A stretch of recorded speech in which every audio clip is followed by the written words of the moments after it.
These guys live in the moment, and they've taught me that, how to live in the moment. I never knew how to, but I come down here, if something's bothering me, I come down here and spend 20 minutes with these guys, I go up with a big smile on my face. We're in the Lowland Cove right now, and the horses come down here off the mountain in the summer. So there's definite pros and cons to it, and obviously living freely is letting them live in a more natural environment, but if they're outdoors, they're being exposed to extreme weather, potentially times when there's not as much food availability, especially in the winter in Nova Scotia. Hello, I'm Tom Murphy. Welcome to Land and Sea. For years, people have been captivated by stories of wild horses on Sable Island, a remote sandbar off Nova Scotia's coast. But many people don't realize there are other feral horses in the province, herds that roam freely, and unlike these horses, have little human contact.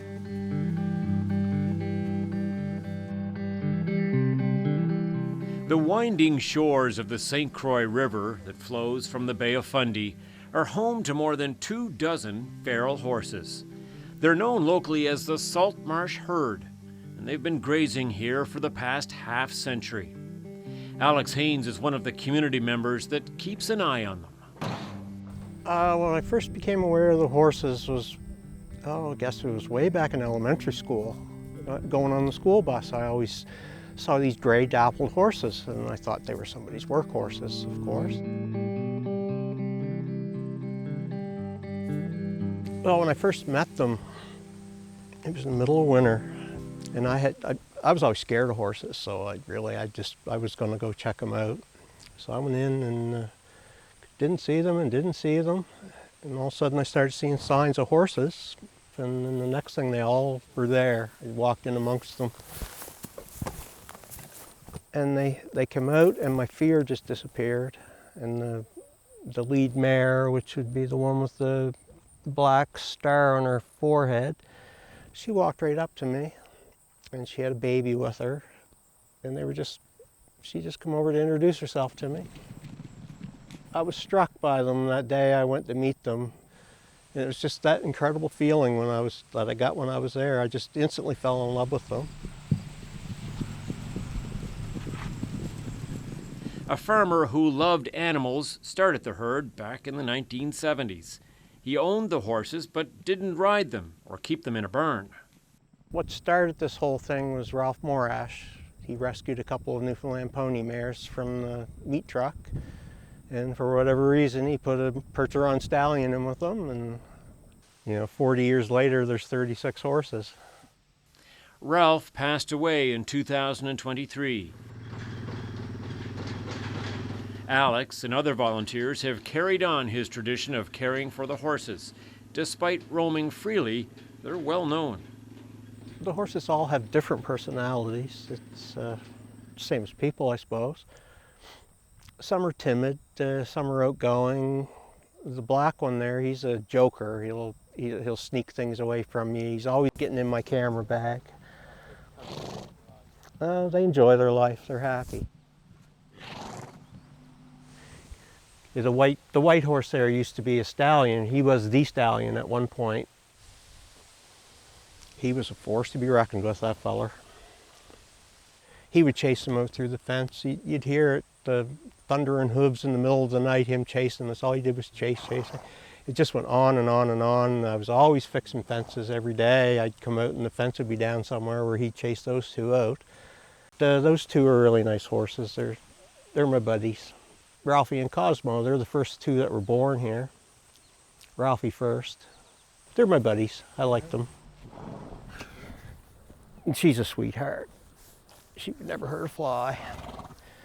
They're all a little different. That gelding right there, he's got a no-touch policy. He doesn't like to be touched. With domesticated horses on farms, breeding is strictly controlled. However, with this herd, stallions were allowed to mix freely with mares, creating a less predictable, unchecked number of foals. This also meant their instincts had free rein, and some people who lived nearby worried they were a risk to property and safety. Stallions has a job in a horse herd. It's his job to guard the herd. So that's what they do. And when they were first left down here, the stallion, he was quite brazen. He would chase me. He'd come down and he would come running. It's called snaking. They bend their head like a snake, and they'll gallop at you with their head down close to the ground and staring at you intently. It's pretty intimidating. So a couple of times, so all you can do is just stand there and close your eyes and hope for the best. Well, when there's more than one stallion, it's a problem. So the old stallion will chase the young stallions away. So what happened one spring, a couple of young stallions got driven out of the herd, and they went up to the neighbor's property and started being a nuisance. As the herd grew, so did community concerns about the horses' impact and for their well-being. A municipal official even shot and injured one horse before volunteers decided they needed to move the herd. The municipality didn't know what to do. They didn't have really good animal control at the time. So yeah, they had to all be rounded up and moved, or they were going to be euthanized. That was the option. Hi. Gina Arthur is an experienced horse trainer who was a longtime friend of Ralph Morash. She knew she needed to help. Hey, buddy. It was in late 2013 that a individual that I know contacted me and asked me to get involved with a difficult situation that Ralph was experiencing with his horses. There were a lot of people at the time that had some very interesting ideas on how to move them, including gathering up riders from around the region and herding them over to Ralph's property. However, with 9 stallions in Ralph's herd and a lot of individuals that didn't have any experience with horse wrangling per se, that just didn't seem like a very safe option. So we had a meeting. He decided that we would get Sterling and our group to capture them. We would bring them to my farm. I have an equestrian center with 30 stalls in it, so a unique opportunity to bring them to a place where they could be gelded, which is castrated, and then brought back over to Ralph's property. Coming up, major changes for the Salt Marsh horses. The problem was to catch them because they were never handled.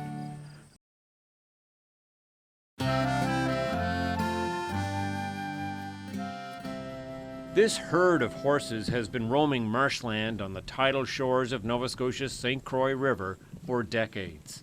About a decade ago, they needed to be moved, and their owner and volunteers turned to horseman Sterling Gates. Breeding and training are his passions, but even with his skills, it was no simple task to round up the feral horses. The problem was to catch them because they were never handled. Another guy and I, we got some portable corrals and put hay in there and get him come in there first, get him used to it. I had a piece of bread and I got the horse to stick his head in there, and when it did, I just dropped the rope over it. Of course, he would take off, and then eventually I get up. The horses in the wild out there at Ralph's, they were nervous because they never ever had a rope or anything on them before in their life. Your next thing was you got to get them home and get them on a trailer, so you got to get them to walk, and you also got to control their walk because if you're not careful, they'll take off on you. I think, I don't know, we must have caught 6 or 8 that one day and got them on the trailer and got them to the places. It was only about 2 days getting them all, but they put up a fight. That's no denying that. And getting them on a trailer, not being handled, it's quite a change for them. Once the horses were transported, a vet was brought in to ensure they were healthy and to geld the stallions to control breeding. I think one of the biggest remarks that he said was that he just really couldn't believe that not a single one of these animals ever offered to kick or bite anyone. Their main instinct was to back away, and they're just, I attribute it to the breeding and just, I guess, their gentle nature. They're just wonderful animals. The stallions were gelded, meaning the herd wouldn't grow, and the hope was they'd also stay out of trouble, roaming on private land with the permission of the owners. But once we had him gelded, he's just a pussy cat now. No chasing, no nothing. He just loves people. Once a horse has their territory, that's their territory, and they don't want to go anywhere else. You'd be hard pressed to get these horses to leave this property. You know, they like it over there in the trees, and you can see where they graze and where they don't. They're often over on this side of the dike eating the salt grass. So we called them the salt marsh herd. There are many opinions on animals living freely and whether it's good for horses. Rebecca Marr is an associate professor at Dalhousie University, specializing in animal behavior. She says there are pros and cons.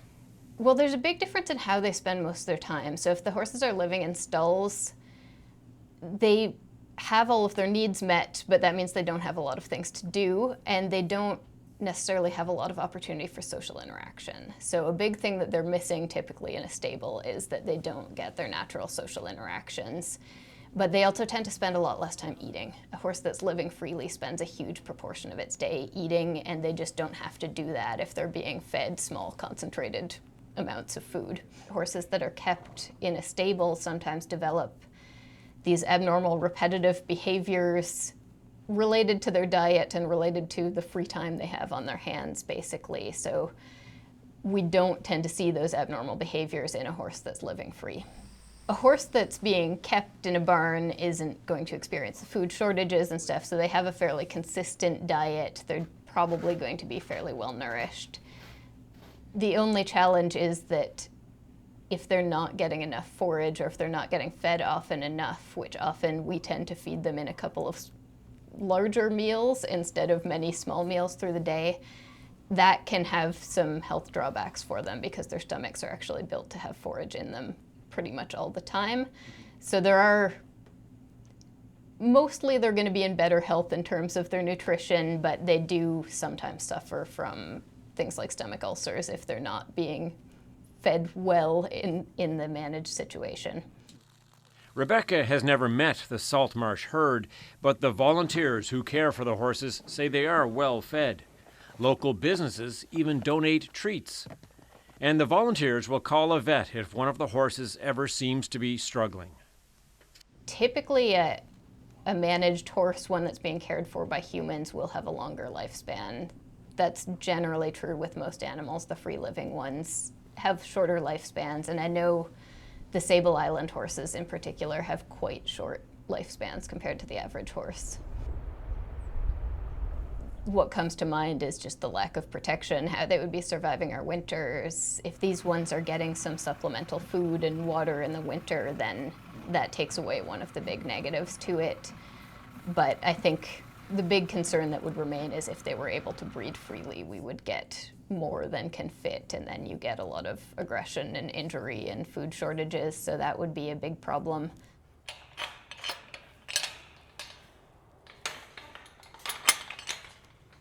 Some people put a lot of emphasis on natural living as an important part of a good life for animals.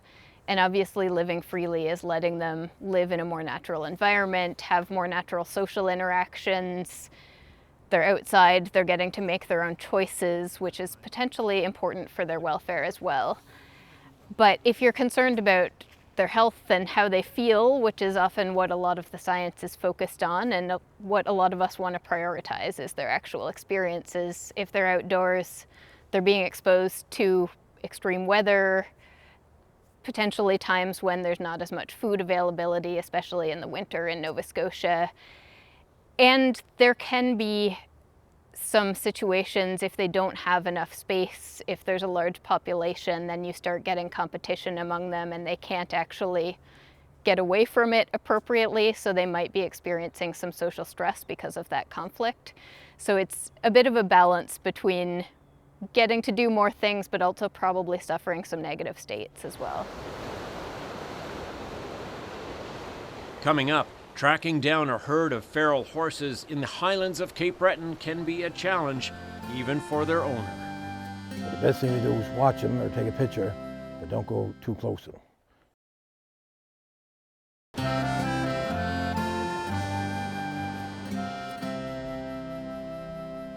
In the highlands of Cape Breton, a herd of feral horses have been roaming freely for more than 40 years. Wild Bonner keeps horses on his land, but they're not fenced in or ridden. They're left to move around as they wish. This here spot right here is called the Backlands. It's behind Meat Cove, and that's what they call it. I guess being in the back, everybody would say, okay, I'm heading to the Backlands. And down lower, where we may go, is called the Lowlands. That was down by the water, but this here is called the Backlands. I think I have around 8 horses and 2 cows and 3 steers, so five cattle. I have 240 acres up here. These horses here, the oldest guy is 15, but I had them here since 40 odd years. Wild checks on his horses from time to time. He supplements their diet when required, but they get most of their nutrition from the land. Okay, here's some of the cowberries, we call them rose hips, that the horses like. They didn't get these few, but most of them are all 8. And these contain large amounts of vitamin C, which they'll store up for the winter and help them get through with cuts and things like that. These are very nutritious, but the horses love them. But they don't get this in the high country. They only get it down in the low country. With hundreds of hectares to wander, tracking down the horses can be a daunting task. Traveling from the densely forested highlands to the meadows of the lowlands, there are signs of the horses, but the horses themselves often remain hidden. We're in the lowland cove right now, and the horses come down here off the mountain in the summer to get rid of the bugs up there, and the breeze here helps them a lot, and to get some salt from the spray that the southwest wind blows on the grass here along the shore. And then after they eat most of the grass for a week or so, they'll head back up over the top and maybe come down here roughly maybe 2 or 3 times in the summer.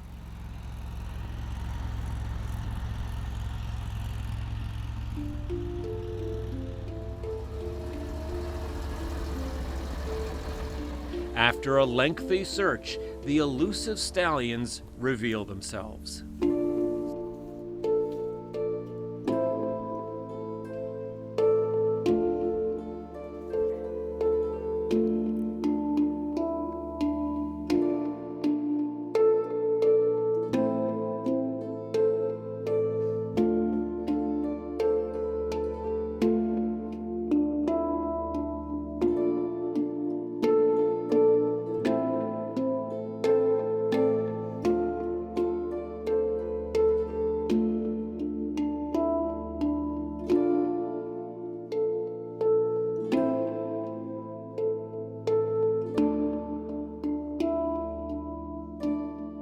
All these horses here were born up in the mountain here, mountain horses. Horse on the left and the horse on the right are full brothers, and the guy in the middle is off a same stallion, but he has a different mother. They grew up together and they're friends, and they formed their own herd for protection. They don't like being off on their own. That means they're singled out, and things could jump on them a lot quicker. This way they get their friends to help them out if something comes. If there was a mare here, one guy would be fighting for her, the other 2 would be trying to get her, but the stronger fella would probably win out. But they all be trying to get at her. But there's no mares here, so they get along fairly well. They know their pecking order. Yes, you can see some white in their eyes. A pure Appaloosa has more white in his eye, but these have some, because they're part Appaloosa. But that's the Appaloosa trait, the white eyes, and they have stripes in their hooves when they have Appaloosa in them. But these guys don't have the stripes, but they have the white eyes. These have Clyde in them also. You can see the Clyde stockings on them, and the bay color coming from the Clyde. But the Clyde is an old Scottish breed also. The name of this horse is King. And my granduncle had a horse. His name was King, so I named this guy after that horse. And the guy on farthest right there with the big blaze, his name is Stormy. When I found him, it was in the spring. A freak snowstorm had come in, so that's why I called him Stormy. And this other guy in the middle here, I call him Buster. And Buster is after an old buddy of mine from the Waterford, an old horseman. He used to be into the standardbreds, and that's why I called him after that horse. The best thing to do when you see these horses in the wild like this is don't approach them and don't try to feed them, because they're not what you call cross, but they don't know you. So the best thing to do is watch them or take a picture, but don't go too close to them.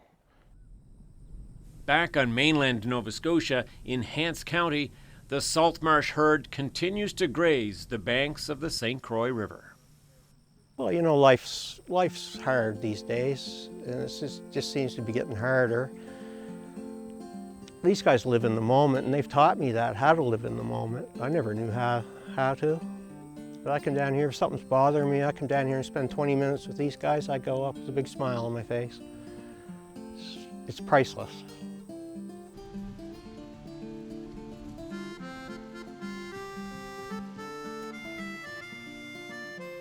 With community tensions resolved, breeding under control, and land dedicated for the herd, the horses are once again free to roam under the watchful eye of Alex and the other volunteers. So the herd's not growing anymore now, but they will slowly dwindle away. There's 2 seniors there now that probably have 10 years left in them. It's hard to say. They've been known to live to be 45, so they might outlive me yet.